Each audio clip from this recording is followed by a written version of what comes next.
G'day everyone and welcome to another Malts with Mates. Today I'm being joined by the lovely Richard McKeand of Mackmyra distillery that's in Sweden, but he's in the UK. Richard, how you doing, mate?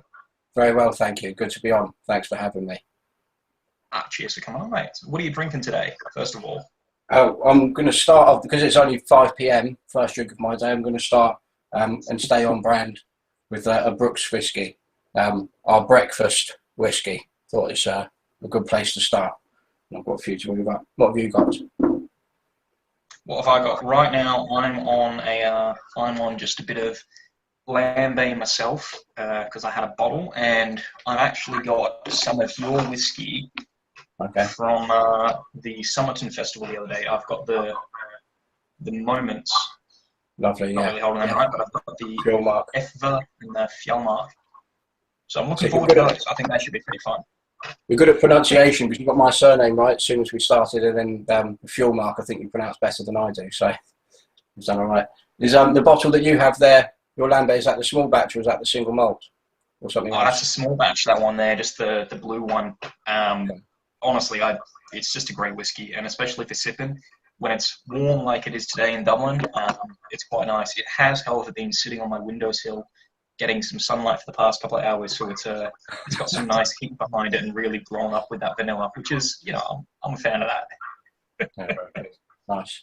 The first time I tried lambe was with the two samples you had in the Somerton Club. I enjoyed them. The single malt was the one for me. Both good, but the single malt, that was excellent. The single malt's out of this world. I think the simplicity of the blend just really appeals to me because I prefer that kind of really easy drinking, any time of day. I've made the joke previously with a couple of mates, some German friends of mine who have taken it and they've made a shower whiskey. So whenever they go on one of their festival trips, they buy a couple of bottles, and every morning when they get up to go to the festival, they have a drink of it in the shower, which is fantastic.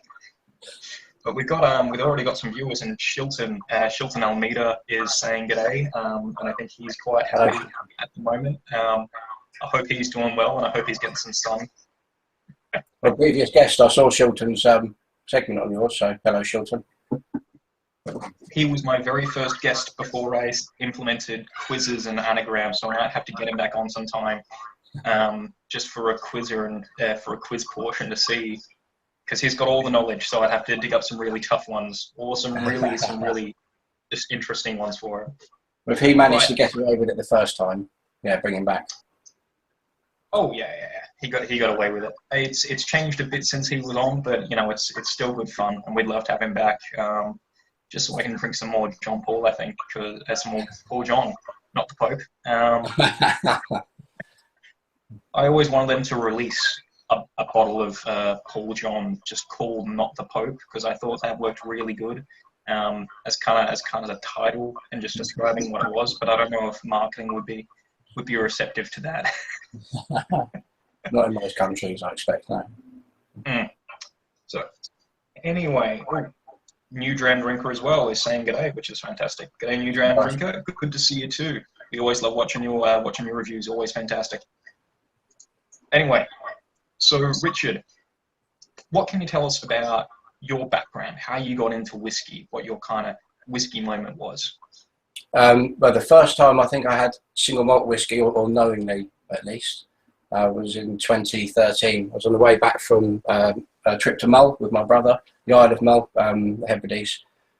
Stayed at my cousin's near Edinburgh, who at the time was studying there and also working at the Edinburgh Whisky Experience, where you can get your hands on, sort of half-open bottles, half-filled bottles, something's been open for tasting, that sort of thing. They auction it off and offer to staff and things like that. So he had this huge collection of bottles of, filled up with various amounts of whiskey, but some really interesting stuff. Meant nothing to me at the time, but looking back, there's one or two names I recognise now, but I can't remember half the ones that we had. And I think it was a Lafroig 10 was the first thing that sort of snapped me into whiskey reality or fandom, sort of thing. We'd had some other whiskies in the build up to it. I couldn't tell you what they were. I know they were nothing like that one. There's a Glenmorangie 25, which is probably very, very good, but to me meant it was nothing. I can't really remember much about it. I had no experience with nice whiskies until then.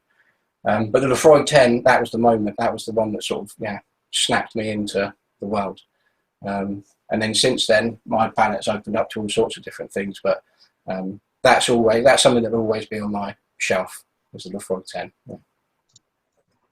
Nice one. I mean, Lefroy. By the way, g'day to Brian from Malt Musings. Always great to see you here, Brian. It's a really interesting whiskey to snap you into the whiskey moment, because obviously Lefroy, that heavy peat, that huge flavour, that can be a game changer for some people, but a lot of other people just kicks them out of whiskey. Are you still a big peaty fan, man? I am, yes. I think I went through a phase, probably not too long ago actually, of not really buying many peated whiskies, because I suddenly was able to drink things that were very different. So lots of Speysides and things like that, for example, so, sort of more floral whiskies. When I started, I didn't really have the palate for it. Everything just tasted like whiskey to me. But I think 2014, 2015, I bought my first bottle, which I think it was a Scapa 16-year-old, when I was living in Budapest. I bought one there. And that's obviously not peated, but that was something quite special to me, I think. I missed that one. Regret not buying some before they went out, or a case. Well, we all got that bottle we regret not buying a case of. I did it because I purely could not afford the case, because it seems that I've got an expensive palate apparently, which really sucks for me, because whiskey can be expensive when you're trying to buy a case of something. We can't all be sorry. I guess that's the... Yeah, he's got 2, 3, 4, 5, 6 bottles of most things, I think, looking at a shelf. And then, I guess from there, you became a whiskey fan, and how did you transfer from being a whiskey fan to be working with a distillery? Well, I think I became what I would class as a big time whiskey fan, or a big or growing size whiskey fan in 2015, 2016. I never really thought of it as an option for me to try and work in. It wasn't until I think 2018 that I thought, why don't I try and do something in it? I left the 9 to 5 behind. I got a job where I could have a work-life balance that would allow me to study. So I started doing some qualifications, and one of those was with the Wine and Spirit Education Trust, so WSET, to try and get the level 2 in spirits, which I did last, and then met Mackmyra for the second time not long afterwards. Started talking to Shane Peary and Matt Davey, 2 of my colleagues from there, and not long after that, started working for them. So March this year, I think, was my first job out, and then COVID came in about 3 or 4 weeks later or so. So I only actually had to go out on 5 or 6 jobs, but we're doing lots of virtual tastings and things now, lots of training that we do with head office, things like that, on webinars and things. So I'm trying to learn as much as I can before we go back out and start doing proper festivals again. Looking forward to it. Well, I think that's a great outlook to have, where you're consistently learning even through lockdown. You guys notice as well, Shilton has said he's just received a sample of the Mackmyra Moment 22, and he's looking forward to it. He's lucky. He's lucky to get a taste of it. Yeah, there was such a small amount. I think only 90 bottles or so came to the UK, 30 to us, and then a number to other retailers that we work with. So you've done well to get one of those, Shilton. I only got one. Yeah. Is it a tasty whiskey? You enjoying it? It's very good. Yeah, very good. I actually, do you know what? Because it's our latest release, I had a dram of that last night. I've got a bit here. I've had little bits out of it at a time just to see how it changes in the bottle once it's been opened. Because I've only got a small amount to work with. I'm trying to milk it as much as I can. Just when but it's really good. It's a rebirth, I suppose, of the Preludium series, which, if you don't know what that is, was our first 6 bottles that we brought out about 20 years ago now, 15 say, so between 2005, 2006, our first series coming out of these anyway. Lots of 3-year-old whiskey back then, here and now, lots of people buying bottles of 3-year-old whiskey, lots of distilleries starting up, selling lots of things. But back then, it wasn't as huge a demand for it. There was lots of people in Sweden going mad for it, but a few bottles stayed behind in the archives, which we've then put into 30-litre Swedish oak casks to remature them now and release them. So what you actually taste, if you've got a bottle of Moment 22 at home, is you're drinking one of the first ever Mackmyra whiskies that was made on the original stills, on the small test stills that we had before the Brooks Whisky Distillery started, and then the Gravity Distillery. So you're actually all drinking a small piece of history that's been with a modern spin on it with our casks now, so for a new release. So there's actually quite a bit of history attached to it, and a shame that not many bottles came over here, I think, because lots of people should be trying it. But that is fascinating. Sorry, say again? That's fascinating. Right. Sorry, I've got some reverb coming through. Oh, I saw that actually. A little glitch. I'm sorry if that's on my end. Can you hear me now? Yep. Yep. Awesome. Sorry, I had an echo coming back. Okay. So that's really interesting because you've got Mackmyra's been going for what, 25 years. December 1999 was when the first spirit came off the stills. So I think the 17th of December 1999. And 98. So yeah, it's 20 years. And then you've got a whiskey that it was distilled 20 years ago, but it's only been matured for what would you say? 3 to 5 years. The original bottlings came out between 3 and 5 years old, and then it sat in our archives. It was the bottles that have been used, and there's only 1,000 or so bottles of the Moment 22 that have come out, so there weren't many, sort of left over. 3 to 5 years old before, and then they've been aged for 3.5 years in a mixture of virgin and first fill Swedish oak casks, so small punchy casks. Well, that's fantastic. That's a great experimentation as well. And Mackmyra have that ever-increasing range. Of the lot of that, from the ones you've tried, which ones were you really partial to? What's the Mackmyra whiskey that you wish you had bought a case of? Well, yeah, if I could afford to, anyway, I spoke about buying a case earlier. I think the reason I didn't buy that case before was something because I couldn't afford. But if I were to, the first whiskey I think that, but actually when I first found Mackmyra was the Moments range, the Effa, and the Svensk Rook.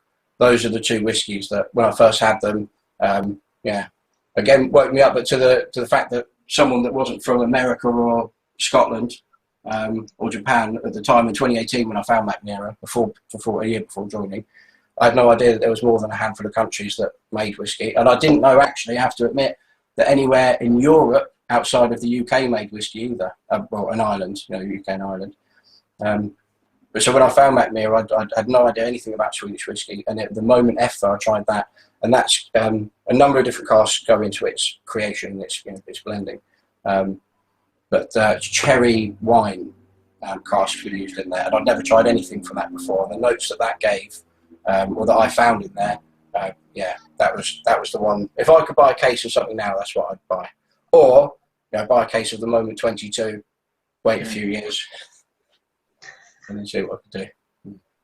Well, it'd be really interesting if you were to wait a few years and then put it back into some small 30-litre casks again, and just every now and then, do a little experiment. But that's amazing. And of course, speaking of that, now that you know that Europe and the wide world of whiskies, that wide world is producing whiskey, are there any countries that you've really enjoyed whiskey from?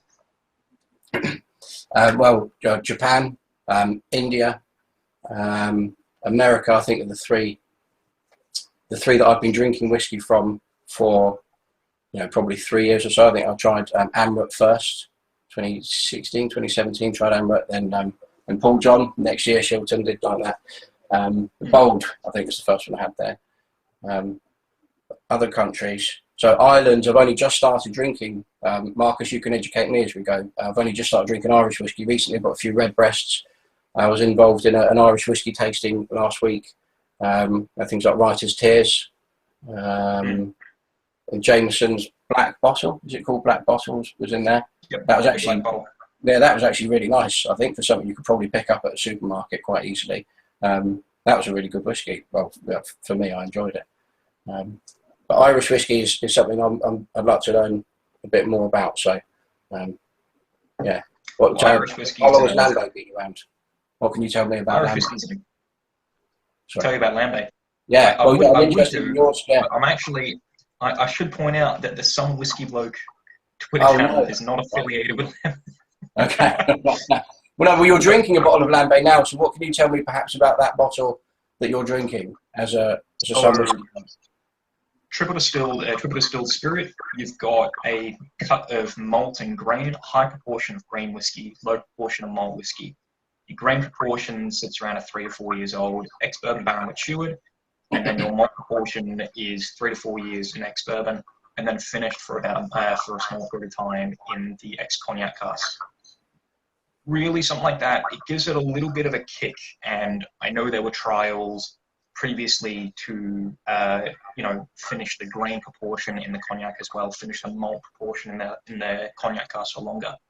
But anytime anything like that happened, it really tended to bring over too much of the cognac, and it swamped the grain, it swamped the malt, and it became a much bigger whiskey. So keeping it on the lower side allowed the cognac to move through the whiskey, and it became a cognac influenced whiskey rather than a cognac swamped whiskey, if you will. But really simple stuff. It's floral, it's light. I always get little bits of Turkish delight, kind of marzipan off it. And I mentioned this at the Somerton Whiskey Festival, but this with just over ice with some spiced orange ginger ale and just like a slice of lemon. Oh my god, mate, it's fantastic. It's just really refreshing, especially days like today where you've got the sun out, you've got there's a bit of a heat. It just really makes it. You can sit down. I'm partial to this with some cloudy apple juice and a squeeze of lime over crushed ice. And there have been days where I've put away a few too many of those, but you regret it the next morning and then you're back onto it by the afternoon. You probably have to celebrate every sunny day you get over there, don't you? So I can imagine we'll go through quick. I actually, a while ago, because I've been barbecuing a lot over here, and a couple of weeks back I was doing a barbecue and some rain clouds came over and it started raining. And I so didn't want to move inside that I actually rigged up a little shelter using a shower curtain and some pieces of wood and the fence just to, have the idea of I started this, I've got to finish it. Very good. I unfortunately live in a first floor flat, so there's no outside space for me at all. I can see lots of people outside having fun, or some gardens over off back, but no outside space for me. So whereabouts in England are you located? You're around London? Or? West of London, so the biggest town near me is Reading, Reading and Windsor, Maidenhead. I live in a town called Wokingham, a sleepy, much smaller town in between. What town are you in? Wokingham. So Woking you may have heard of, but do you know Wokingham? Really? I know Wokingham because I think I accidentally got a train to Wokingham when I need to get a train to Woking once. Right, yeah, I can imagine people doing that. Yeah. But no, I know that area, not great, but I know it a nice area, and definitely, hopefully, once this is all over, you can get out, you can go over to that park, take a barbecue with you. To anyone who's watching, if you want to send Richard a barbecue, now's a great an time. Indoor one. Do it. Yeah. Something with a big chute to take the smoke outside, and I can put it out the window and just have an indoor one. Imagine if you could have your own smoker in your apartment and you could just experiment adding different whiskies to the smoker with different meats. Surely Mackmyra would go for it, and they'll pay for everything. I'll pitch it to them and we'll see what they say. We've got to get these pins sorted first. Since I joined in March, I've seen lots of talk on Twitter from several people about where are these bloody Mackmyra pins. So pins first, barbecue next, but I'm definitely up for it. Look, I think definitely pins are always great, and it is wonderful to see when you've got whiskey fans showing off their kind of paraphernalia, the memorabilia of whiskey. When you see someone at the festival and they walk up to you and they're wearing your shirt and they're wearing one of your pins and they're really excited, it's a special moment, I think, because people really love this whiskey. It's great. It's fantastic. Well, I hear a lot of really good things since joining since joining the team. People on social media, I think for the vast majority of people out there seem to really like it. I was a fan, had 4 or 5 bottles before ever even thinking that becoming a BA could be an option for me. It's a good whiskey. I've tried 19, so we've got lots of small batch releases that we do. So you've got the 4 core range bottles, and then everything else is seasonal or limited. So our seasonal range, things like the Grunt Tea, the Svensk Rock, although that will be coming in a bit more often now, and the Moments ranges. So we've got 19 whiskies, I think, out at the moment. Some will only have a handful of bottles left, but there's a lot. And I've tried 17. I haven't tried any yet that I didn't like. There's 1 or 2, I probably won't name, that I thought were okay. They weren't my cup of tea, but I could see some people liking them. But 98% of them I just thought, well, yeah, I could drink them all day. And I think I hear that from a lot of people. Everyone's got their own individual tastes and things that they like and brands that they like. But I think it's been a very positive response. So I'm looking forward to getting to some real festivals, because I haven't been to any large festivals for us, and seeing people in T-shirts walking up to me and thinking, is that somebody that works somewhere else in another team, or are they a big fan? Hopefully a fan. Well, look, we're really looking forward for those festivals to open back up and to see you at them as well. Completely forgot the question I was going to ask you. Was it beard related? I mean, how's yours doing? Because I've been sent by some family members over the years, because I don't normally have a beard. Normally, I take it down to stubble.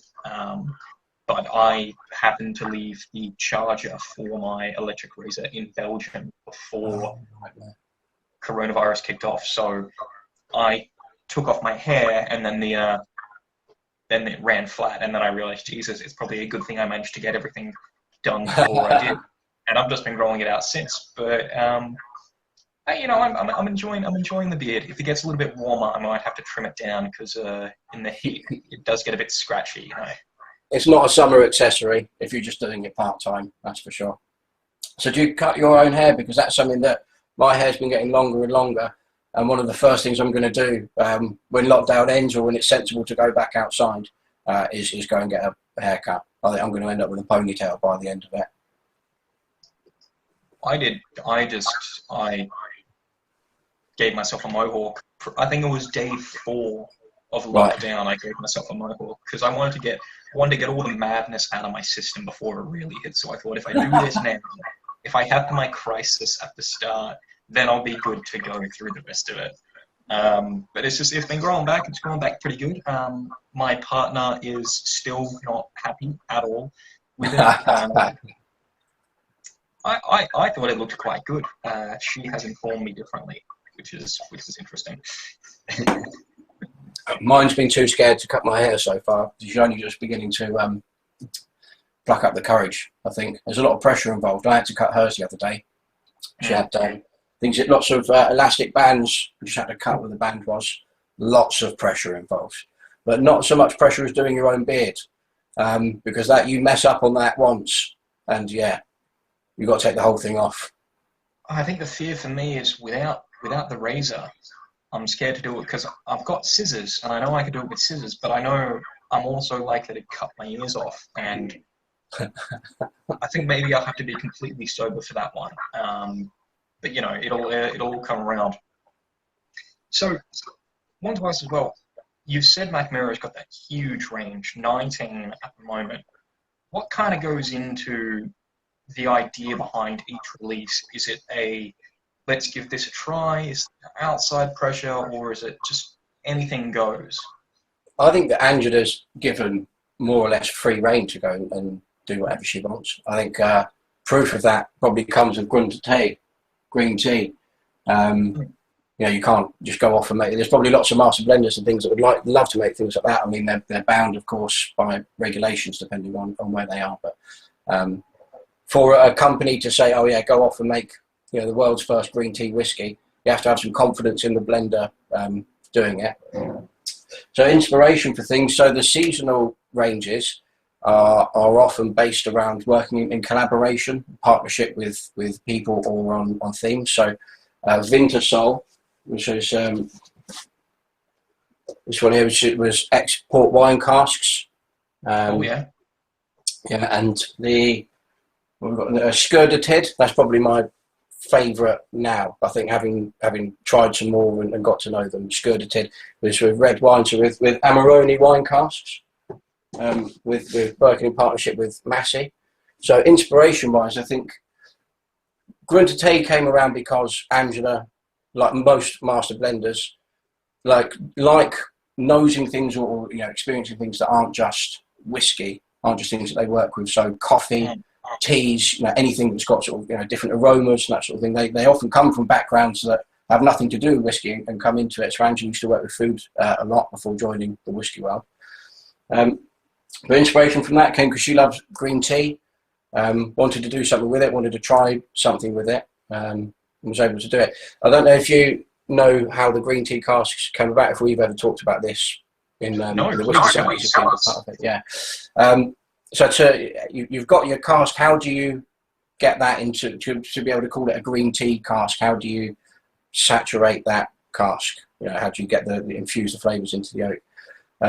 So we took a Swedish neutral alcohol made with Swedish grains and blended in green tea, so from 4 different green tea manufacturers, keeping them all separate. But to water down and to bring down the neutral alcohol from, it's 95, 96% ABV, to a level where you can put green tea into it and it's not going to just destroy it and it's still going to be able to work with the wood. You want to water that down, but Angela thought instead what she'd do is use Oloroso sherry instead of water to bring that ABV down and blend it. So it's a blend of Swedish neutral alcohol, Oloroso sherry, and Japanese green teas, which was then put into casks for a time to, you know, saturate in and get the flavours, infuse the flavours into the wood. And it took about 3.5 years of production and planning before anything came out. So a huge amount of time, a bit of passion project, I'd say. Well, you know, for Angela, it was a big passion thing. So they come around. Inspiration can come from different things, but collaboration, wanting to work with a certain ingredient or a certain type of thing. Yeah, well, that's probably it. I'd say a variety of things. No, that's incredibly interesting, and that's a fantastic way to come down. Yourself, are there any... Sorry, I'm getting an echo.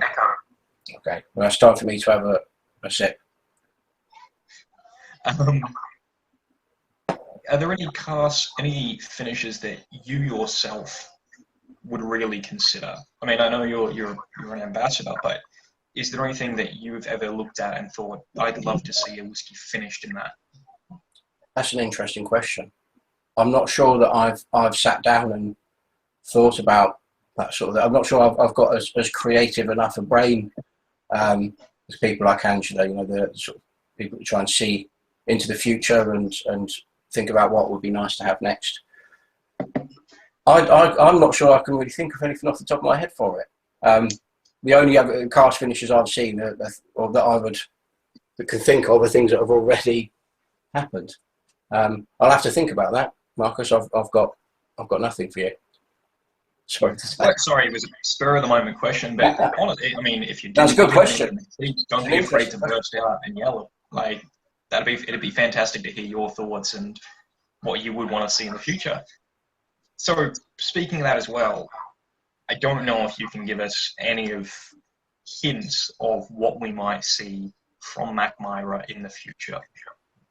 I know that we've got another seasonal that's being talked about now internally. I've received very little information about it so far. I haven't been told not to share anything, but I haven't really received enough to say much about anything. We've been told the theme, but I'll come back to you. I've been told loosely what the theme is, not what it's going to be called or anything like that. So there's probably not enough information for it to make sense yet, and I don't want to get in trouble. Just in case. Well, we don't want to get you in trouble, and also the whiskey community is known to guess quite heavily when they hear about a new release. So if anyone watching wants to guess what Mackmyra will release next, by all means, you guess ahead and you tell us, because maybe Angela would get some inspiration from it as well. That could be something. Not that she needs it; she is fantastic what she does. I'm trying the Effa at the moment, by the way. Okay. This is stunning. I can understand why you'd want a case of it, because this is a hell of a whiskey. Yeah, I regret actually not getting that one out to drink now that we're in here. Could you tell us a bit about this one? Just what goes into it, what makes it the whiskey? Which is a number of different casks have gone into it, and Effa is named after Effa or Afa Attling, who is a jewellery designer. So this is a time when we worked in collaboration with somebody. I was mentioning the inspiration for things before. She was taken on a tour around our Bodas mines, around the forest warehouses by Angela and the team a few years ago to select some casks. So I think 19 casks were chosen to go into it.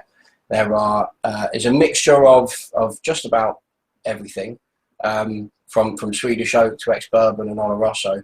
But then the flavours, when they got it at the end, and they thought these are the casks that we want, and when Angela then blended them together and then in the lab, wherever they may be, there was something that wasn't quite right with them, or not quite right. It was just it needed something else. So they went back and found these cherry wine casks, which is something we've got lots of different experimental type casks in various warehouses around. They chose cherry wine, which I think hadn't been done before. I'm not sure that cherry wine had been done anywhere else. Someone might be able to correct me, but might be a world's first again. But yeah, so this cherry wine cask came in and put them in to get the profile that we wanted.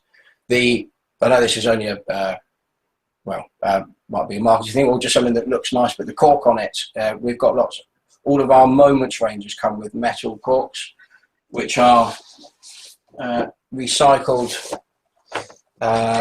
straps that go around the cask. So what they call, Marcus? Call them a strap, the metal straps that go around the cask. The banding.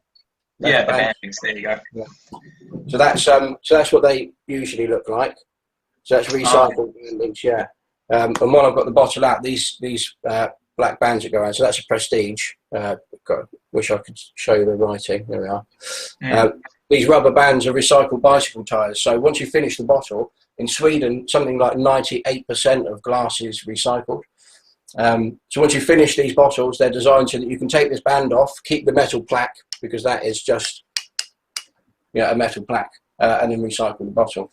But the Effa, the cork on that is some nice sort of jewellery designer inspired cork. Effa herself actually designed it, sorry. But nice. So yeah, 19 casks, mixture of different casks, everywhere from between, I think it's 9 and 12 years old, and casks from 128 litres to 200 litres.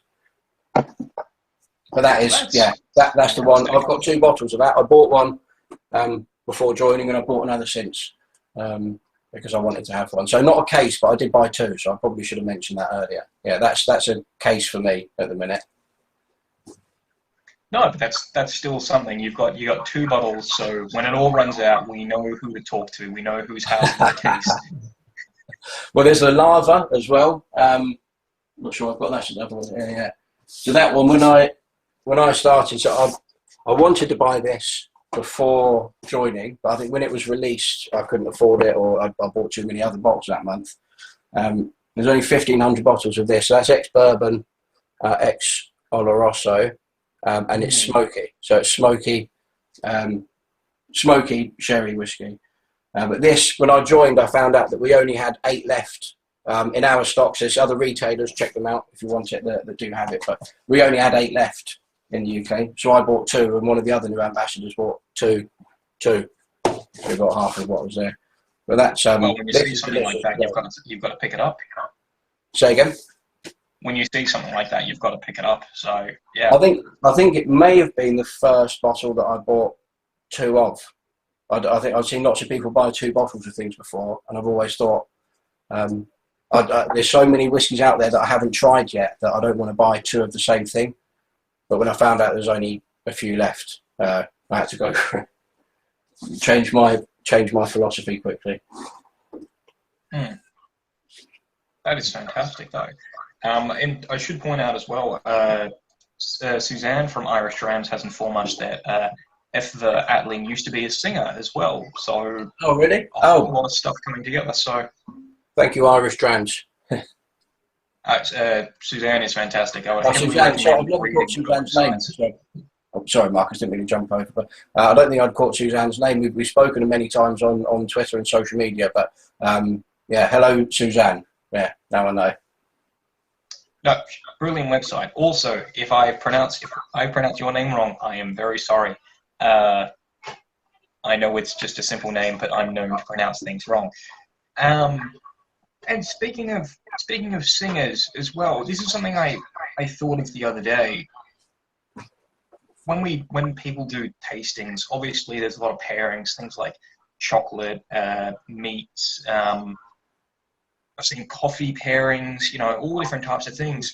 Speaking of music, is there any music that you've ever found, this is the song for this dram. This is the whiskey the music I like to listen to while I drink my Lefroy or my Mackmyra? I don't think I'd ever thought about pairing something until, well, probably within the last few weeks. Dan from the Somerton Whisky Club was, I think it was they for his club were about to bring out the grunty tea, the green tea from us. And he went onto a podcast called, oh my God, I've lost the name. It's music. This is my dram. This is my dram. That's it. Yeah, and brilliant. I hadn't heard it before. I think I'd downloaded it or as much other podcasts, but I hadn't got to it. But I listened to it because Dan was going on. And what they did was actually really good. They had a theme of the week, which was green, because green tea, and we're pairing lots of different songs with it. And that was actually really interesting and really good on a walk when you're government-sanctioned daily, COVID walk. Good because you can listen to people talk about whiskey and then you get a bit of music too. But I haven't actually sat down and paired anything up. There's lots of, I love listening to music when I sit and have a drink, but I've never paired anything. I should now. I'll begin doing something, and if I'm ever on again, I'll tell you what I've done. No, I would love to hear about it. And curiously, that actually brings us really neatly onto the questions and anagrams portion of the chat. Everyone's favorite section where I poorly research questions and ask them to you. I meant to show this earlier, by the way. I had this thing brought up. Very good. Malts with Mates with Richard McKeand. Very happy about that. So, the first question I've got for you today, I've got, what have I got there? 5 or 6 questions. The first one is in reference to music and artists. So, what was the preferred drink of Lemmy from Motorhead? I know that they released a whiskey through you, but what was Lemmy's preferred drink? Are we talking brand or type of spirit or type of drink or brand? Brand. Okay. I'll roll the dice with Jack Daniels. You've got it in one, mate. Nice. Yeah. Lemmy apparently would drink a bottle, 2 bottles of Jack Daniels a day, in particular Jack Daniels and lemonade, which is very interesting. I've tried it myself before, not really for me, but I guess when you're a rock star, you can kind of do what you like. I have a good friend of mine, a close friend of mine, who drinks Jameson's and lemonade when he wants a longer drink, and swears by it. So, yeah. I mean, I say that I do make my mojitos with lemonade because I've got a bit of a sweet tooth, and I know there's going to be some people watching right now who are going, that's the wrong way to make mojitos. Give it a try. It adds an extra bit of sweetness, because the soda water is just kind of Anyway, question number 2. Another music-related question. What brand of whiskey was Frank Sinatra reputedly buried with? Oh, interesting. I've got no idea. So, yeah. Would it have been American, or if it was from Italian heritage? You don't think there was anything? It was an American whiskey. Yeah. Okay. I'll give you that. Unless you're trying to trick me with another Jack Daniels, I think I'd say Wild Turkey. I'm thinking Wild Turkey or like Heaven Hill or something like that.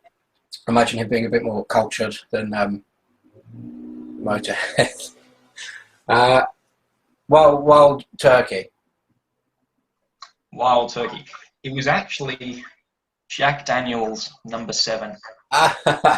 Really was there. Yeah.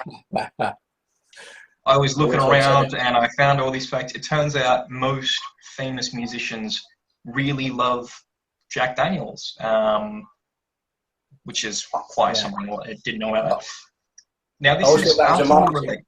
Sorry, Mark. Yeah, sorry. Again. No, you go. I always thought that was a marketing thing. Like it looks like every sports star or musician loves Beats headphones, but they're just wearing them in an advert or page. I thought that's what Jack Daniels was, product placement for everyone, because it seems to be every musician, as you say, lots of musicians seem to like it. Every backstage movie or backstage, sort of images you see before gigs, that sort of thing. Jack Daniels seems to always be there. Right. Well, I know what the answer to number 3 might be. I'm feeling confident. Well, actually, we're not going with whiskey on this one. Okay. None of the rest of the questions involve Jack Daniels in any way. I promise that. So, beer-wise, this is about beer, not whiskey. Okay. What brewer dropped a reported £28 million to appear in James Bond's Skyfall? Wow. I don't know the names of enough brewers. I'm trying to think of... not that he got... Well, could he afford it? Could the Brewdog founder afford £28 million to be in something? I don't know a brewer with... I'm sure there are lots of them with that amount of money, but I don't know. It's European mainland. Very big. This is an enormous brewery. There's one. When you say brewer, sorry, do you mean like a brand as opposed to an individual brewer? Because I thought it was like some super fan person that wanted No. to I mean a brand. My apologies. Okay, right, a beer brand. That makes much more sense. I was being silly there. Heineken. Heineken. Completely correct. Yeah. That's 2 guesses for 2 right answers. Funny thing about superfans, though, I really love James Bond, by the way. I was watching Casino Royale a couple of weeks ago. Richard Branson is in that movie. Oh, is he? Yeah, he's in the background shot. Apparently, he paid to be in Casino Royale. In the airport scene, he's getting frisked or he's going through security, and the shot lingers on him for a second, and I was like, is that Richard Branson? And I looked it up. Yeah, he paid megabucks to be in James Bond. I think Daniel Craig was in the reboot of Star Wars as a stormtrooper. I think. Yeah. I heard he said a couple of lines, whatever he had. And I think on the 3rd line, I thought, is that Daniel Craig? And thought he's his agent or something. Just said that he loves it. Get in there. Simon Pegg as well. If you know Simon Pegg, he's one of my favourite actors from things like Space a lot of years ago, and just about everything. The Cornetto trilogy, the films that he did. I love the guy. And he's in Star Trek, but did get an appearance in Star Wars, so you can say, and he's a super fan, you can say he's been in both. His appearance in Star Wars was close to the very beginning, I think, of the first film, and Rey's trying to barter with somebody for some food things and some scraps that she found from the spaceship, or one of the destroyer things. He's a CGI'd alien that's haggling with her over something. But Simon Pegg's been in both things. I wonder if he paid or if he just got new people and got in there. But yeah, I wish I had known that you were a massive Simon Pegg fan, because I just would have made the quiz just about Simon Pegg. I mean, he's great. Simon Pegg, Nick Frost. I saw Nick Frost at a place he used to live in Camberley, which is close to was Surrey, sort of not far from where I am now. They were filming something for Nick Frost did a film. He was doing lots of like flamenco dancing with someone, or can't remember what it was. It didn't make a huge splash, but it was okay. But they filmed a short scene where he's getting out of a taxi right underneath my apartment, my flat, and they were there for about 2.5 hours. I just watched out the window, so going back and forth. But Nick Frost is great too. Bloody hell, that's fantastic. Cuban Fury, I think it's called. Cuban, it's about Cuban dancing, whatever you do in Cuba, dancing. I'm going to give that a watch tonight. That'd be a nice little thing. I should point out, by the way, to anyone who's watching, this is not sponsored at all by Simon Pegg or Nick Frost. We really love this. But you would accept sponsorship, wouldn't you, or a guest appearance if they were to ever come on, plug the show in some way? Would you take it? Look, if anyone famous wants to come on the show, then yeah, you're welcome to. I don't charge anything for it. I'm not really sure what we talk about, but yeah, if Simon Pegg and Nick Frost want to come on, yeah, you guys are more than welcome. Anyone who knows them, get this to them. 7 degrees. I'll invite Richard on and we can nerd out together. I should say, by the way, everyone who's in the comment section, for all these questions and the upcoming anagrams, if you know the answer, please put it in. It's fantastic having your involvement. So, going back to James Bond and sticking with Skyfall, which famous whiskey is later seen in Skyfall? I'll give you the scene. This is the scene where Silver challenges James Bond to shoot a glass of whiskey off of the head of Severines, the Bond girl of the film.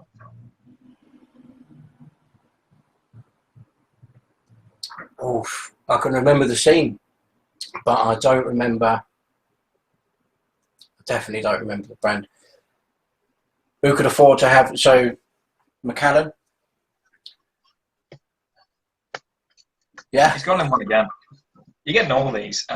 Yeah, Macallan is completely correct. It was 50-year-old Macallan, specifically the 1962 Macallan from the Fine and Rare collection. The bottle is seen, the whiskey is name dropped, and 50 years worked in very well because apparently Skyfall was the 50th anniversary of Bond. So that's quite something. I love it. It might have been a Bond or Bond film, but I love stuff like that. I think that's great. All right, so we're moving now on to anagrams. So I just say I regret not answering Jack Daniels to the last one. So what glass was it on his head? Oh, that would have been a fantastic moment if in James Bond they had name dropped Jack Daniels of all things. Remember something old-fashioned on his head, yeah. I would have loved that. That would have been spectacular. And if you would answer that, I would have wished that you were right, because that would have made my day. So I've got here a couple of anagrams. Now, they're all Scottish whisky. There's Scottish whisky distilleries. And then I've got a couple of blends. I tried doing Swedish distillery anagrams, but that did not work. Some of them would probably look the same to me as if they were actually spelled the right way, so I might not recognise them. I tried for about half an hour with Mackmyra to make an anagram, and I couldn't get anything. It was all my rack ma. Right. Yeah. Anyway, so your first anagram is Her Cabin.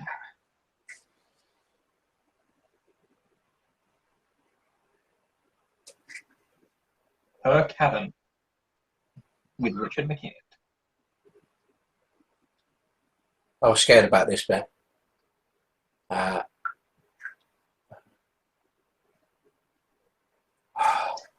Cabin.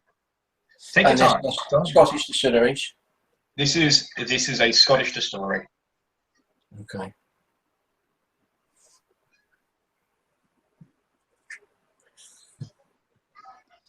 I'm a bit stumped. I'll give you a hint. Yeah. There it is. Let's just do that.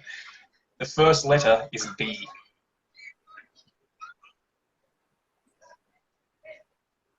To anyone in the comments section, anyone who's watching, feel free to help him out. Feel free to guess yourself. I can see that Brian's having a good laugh. Brian, if you've got it, feel free to comment. I'll tell you if you're right or not. Was it Brian? Is it what Brian at Malt Music? Brian at Malt Musings has a fantastic little crying smiley face. Right. I see. Starts with a B. Yeah. Sure. I've been to 40 different distilleries in Scotland. If I've been to this one, I'll be most upset. It starts with a B. I don't know how much time you're going to give me, but I'm sure. I think we'll call it time there. Yeah, I think this is Ben Riach.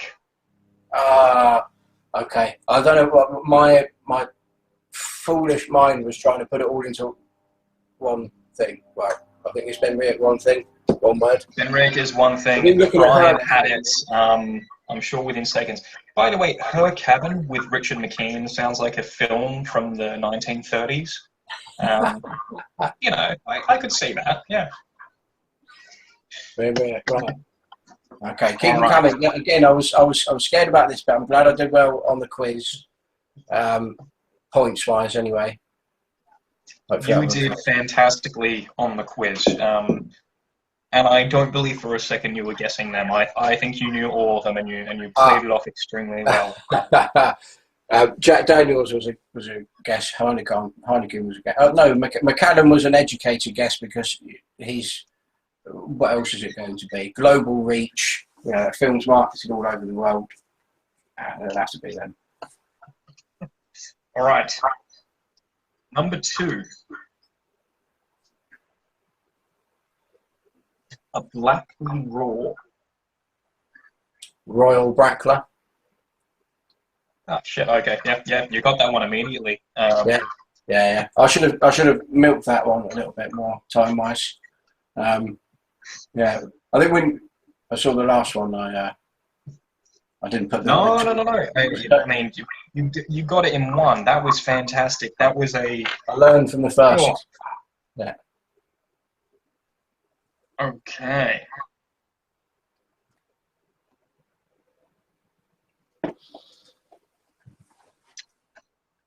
So, number 3. Inhale wind.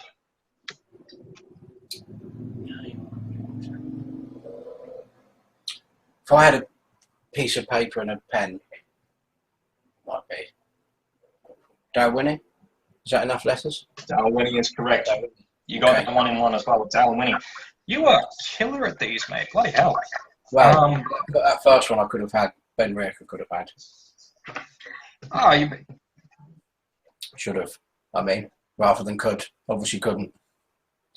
Brian has also just said Dalwhinnie. I think you got it quicker than Brian, so you've got that over him. Okay. You're getting these down quickly. All right. That's the benchmark then, yeah.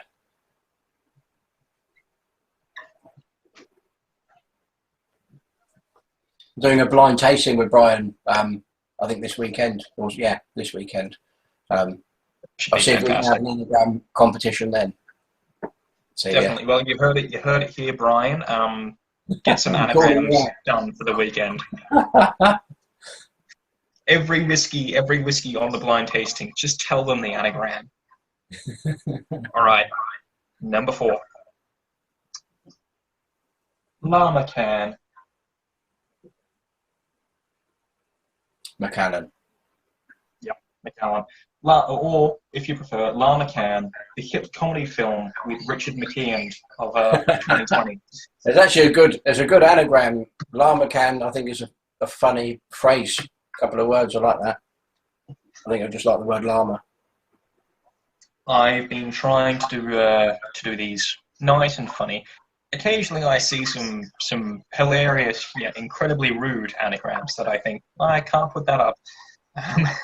I imagine with all the preparation you've got to do for everyone you have on each week, that the anagram part of it must be trying to find something that's funny words to put the anagram into. That must be half the job that you do every week, right? It's half the job, but it's the fun part of the job because it's okay. Yeah, I just get to read books about whiskey, and I'm like, what funny words can we make? All right, Now, this is your final Scottish distillery. This is a grain distillery. Okay. Rothenburg. North British. Oh, fucking hell. Yeah. Yeah. Have I started sharing my screen? Have I started doing that? Alright. Okay. I've got 3 more. I will now, say that if you hadn't have said this was a grain distillery, I probably would have been there for some time trying to think, because my mind would have been single malts and things. So you did help there. I think it would have been cruel to give you something and not say grain or malt. I think that would have been...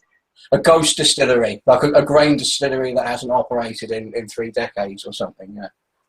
Or are they still to come? No, I've not put any of those. I'm trying to not do any ghost distilleries, just because once we get into that, that's a really long road, and it's not going to be fun for anyone. This distillery operated between 1647 and 1648. Yeah. I don't want to do that. No.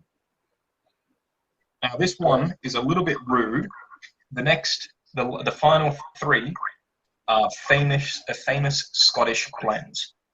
Okay.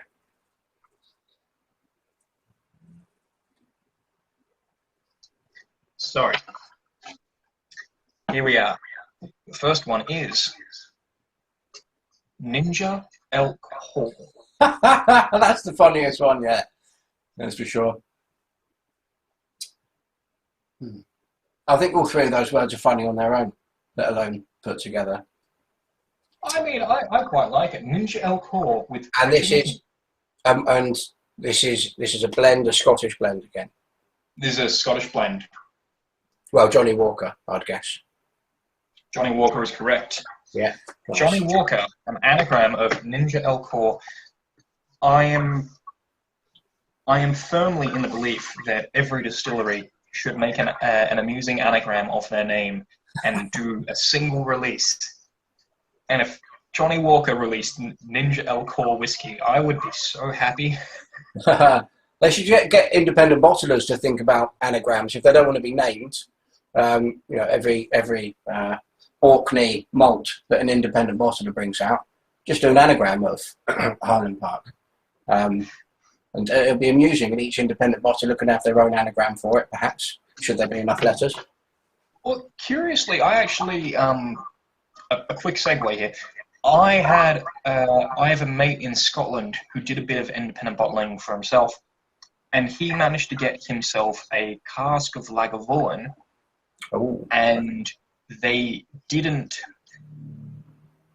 tell him that he couldn't state the name. They completely forgot. When they were sending all of it through, at no point in time did they state, you can't say it's Lagavulin. So he got everything, and he had everything, and he was like, well, there's nothing here saying I can't say it's Lagavulin. He waited a month, then he bottled it under Lagavulin, and within a few days they had said, sorry, we told you couldn't do this. And he said, no, if you look at all the paperwork you sent me, at no point in time did you say, I can't use the Lagavulin name. And they said, okay, we would prefer if you did not use the name in hindsight. And he said, okay, I'll do a recall purely to stay in good stead. But yeah, I would love independent bottlers, do some more anagrams. We love anagrams are fun. So I think about the Lagavulin. Sorry, I don't think I've seen their name on too many. I can't think of anything beyond the exclusive malts. I think I saw a Lagavulin 10 of theirs that came out. I can't think of any other independents that have had Lagavulin on there. Yeah. So I think there's been some Lagavulins that independent bottlers have done, but they are very good lawyers that will tell anyone you cannot put Lagavulin anywhere on this bottle. You are not allowed to say it is from this distillery. And I suppose they are protecting their brand, which is fair enough. Yeah, that's Diageo. Lagavulin is Diageo, isn't it? Yeah. So all the money in the world, pretty much. They don't need to worry about a thing. Anyway, so our second for last, I just had a sip of the Fjallmark, and that is bloody good. That is some damn good stuff. Wow, that is good, yeah.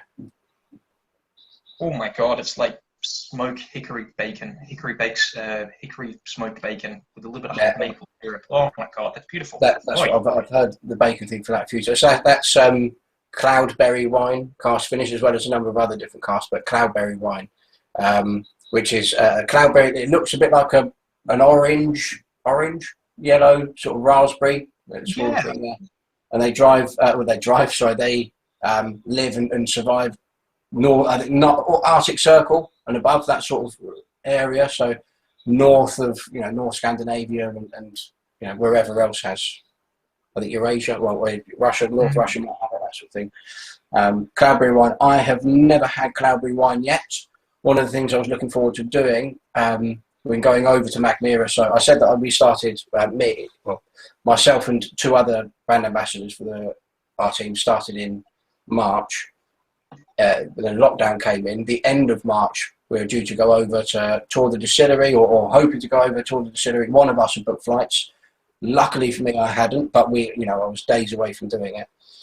But I wanted to try some of these things that you can't get. So lingonberries, I think lingonberry is something else that is exclusive to that sort of region. But cloudberry wine, I wanted to try, so I could be able to talk about it. I think you and I were in the whiskey circus, and we were learning about sherry, on Sunday. I'm really keen to do a sherry tasting to learn a bit more about what's actually influencing the wood that things are finishing. But yeah, cloudberry wine. So that the Fjallmark, cloudberry wine finish. But that is unique. So that and the Effa. I've never tried anything from any other distillery from any country that I've tried whiskey from. Be it experimental or traditional type whiskies that have had something similar to those two profiles. So I think we did well to put those two in the Somerton Whiskey Festival. I think people responded really well to them, really well. I'm not surprised because they're just fantastic whiskies. Yeah, I'm going to be savouring that one for not for too long because it's too bloody good to. That's it. Yeah. Anyway, our second to last anagram. Gaseous Forum. It's a blend again.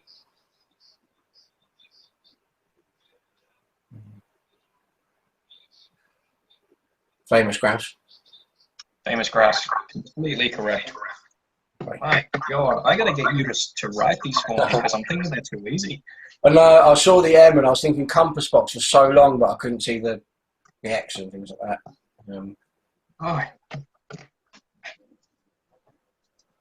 Okay. Your final anagram.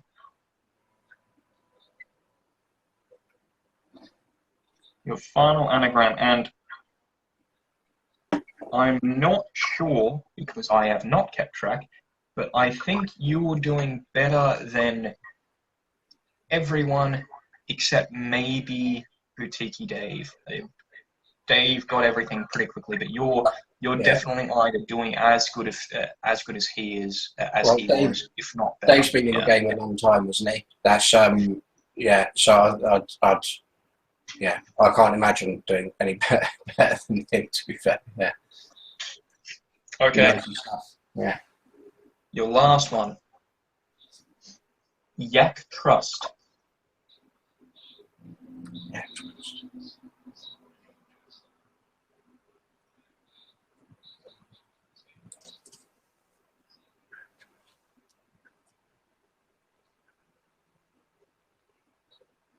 That's more difficult, that one, for me so far. This one is less well known, but it is quite a famous brand. Okay.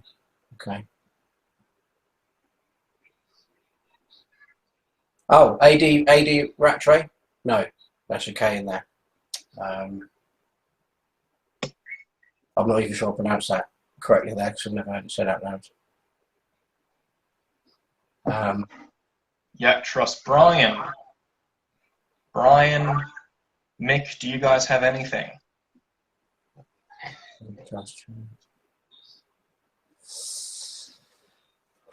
North Star I went to, foolishly because of the letters that were in there, but I saw the ST and the R and things. Have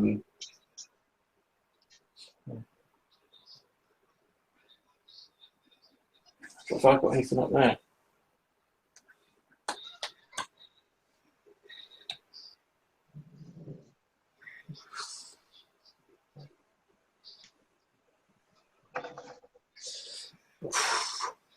That is more difficult.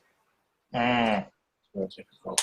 This is now my memory of this brand is a little bit hazy, but it's not going to be sold so much in the UK. It is a Scottish blend, however. Okay. Because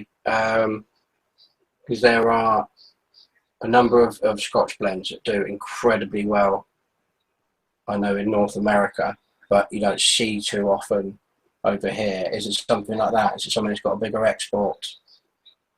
Yeah, it was a big export. There's a big export to the States. There's Mick from Still Surreal has it. He knows what it is. Okay, well done, Mick. There is about 20 different malts and grains heading into this.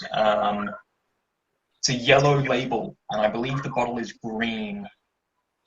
Cutty Sark. Cutty Sark is correct. Yes, right, okay. Right, with clues, not bad. Yeah.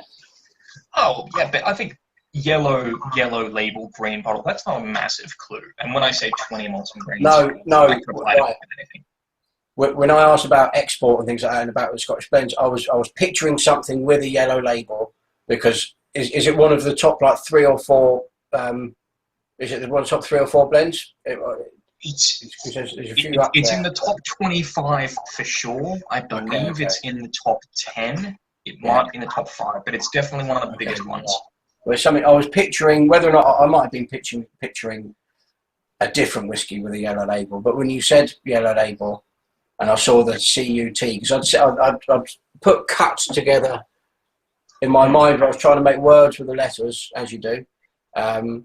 I put cut, but then I couldn't think of anything beyond Cutty Sark until you said yellow. So yeah, I'll put an asterisk next to it for that point. I mean, no. I think you got that. I think you got that in one, and I think out of all of those, you missed 2. I think, but I think all in all, that deserves a good round of applause for Richard, because that was fantastic. That was absolutely stunning. There's a lot of pressure comes with that. You have to look like you know what you're talking about all the time. There's a lot of pressure with it. And the anagrams, I was thinking, how long am I going to be sitting there? Oh, that Ben Riach one at the beginning, I thought all of them were just going to be 2 or 3 minutes of dead air, watching me mouth letters and words, whispering to myself. Well, when I did with Dave the other day, he did mention that the reason why he writes all the anagrams is because he's shit at anagrams. I'm kind of thinking the same. I think if I didn't write them, I don't think I get them. Yeah. I should have. You did tell me that there would be a quiz and an anagram, a segment. I should have got a notepad in preparation for it. Yeah. So if I come back and you're doing anagrams again, I'll bring a pen and a pad. I am sure we would love to have you on again, and hopefully that could occur in a scenario where where lockdown is finished and we could meet in person and do the chat. I'm sure that'll be absolutely amazing. Yeah, would really love it. It'd be great. Yeah. But we're going to wrap up now. Is there anything that you'd like to leave the fine viewers with? We've got people watching live, and we'll have people watching in the future. Anything you want to say? Well, just look after yourselves. Talk to people. We're lots of different countries, lots of places around the world that are phasing things out at different speeds and at different rates. People are doing things at different times, but keep talking to people that aren't locked down. Ask people you know how they are. Just a simple question: how are you doing? Be safe and look after each other. Look, that's fantastic advice. to everyone who's tuned in live and to everyone who is watching after the fact, thank you so much for tuning in. Remember to watch Richard. Richard, what's your Twitter, your Instagram? Can you give us any? Yeah, well, the first three letters of my surname, you can see there, if I've done that right, MCK was at Muck Whisky. Yeah, I had a number of friends used to call me Muck Rich when I was growing up, because there was a Richard that was in the group first, so I was always Muck Rich. So my Twitter, you can find me on social media on at Muck Whisky. That's me. Is that it there, at Mac Whiskey? That's it. Yeah, and follow at Mackmyra UK. Follow the UK one. If you're living in the UK, that's where you'll see all the activity and us talking about upcoming events and bottles and that sort of thing. So check us out. We'll definitely check you out. We'll definitely give you a follow. Thanks so much for coming on today. It's been brilliant having you. I hope the rest of your day is fantastic. To everyone who's watching right now, to everyone who's watching at home, thanks guys for tuning in. I've been Some Whiskey Bloke. This has been Richard. Thank you, and we'll see you guys next time. Take care. Take care.